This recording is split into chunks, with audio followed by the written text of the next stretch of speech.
இந்த விலாகில் evening snack கொழுக்கட்டை எப்படி பண்ணலான்னு பார்க்கலாம். அதுலேயும் சாஃப்டான கொழுக்கட்டை எப்படி பண்ணலான்னு பார்க்கலாம்.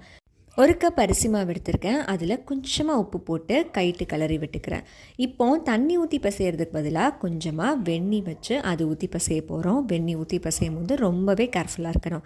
ஸ்பூன் வச்சு கிளறதுக்கு பதிலாக ஃபோக் வச்சு கிளறுனா வரவறதுக்கு ரொம்ப ஈஸியாக இருக்கும். கொஞ்சம் கூட கட்டி இல்லாமல் மாவை நல்லா பசைஞ்சுக்கலாம். வெந்நி ஊற்றி பசையும் போதே நல்ல ஒரு ஸ்மெல் வரும் நமக்கு.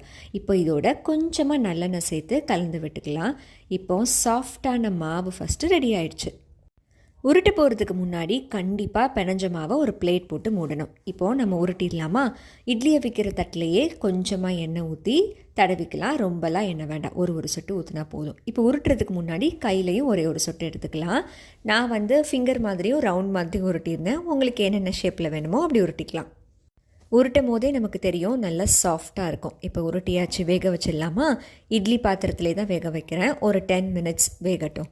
10 மினிட்ஸ் ஆயிடுச்சு. ஓப்பன் பண்ணி பார்த்துடலாம். நம்மளோட சாஃப்டான சூப்பரான கொழுக்கட்டை ரெடி ஆயிடுச்சு. அது பெண்ட் பண்ணுறதுலேயே உங்களுக்கு தெரியும் கொழுக்கட்டை எவ்வளோ சாஃப்டாக வந்திருக்குன்ட்டு.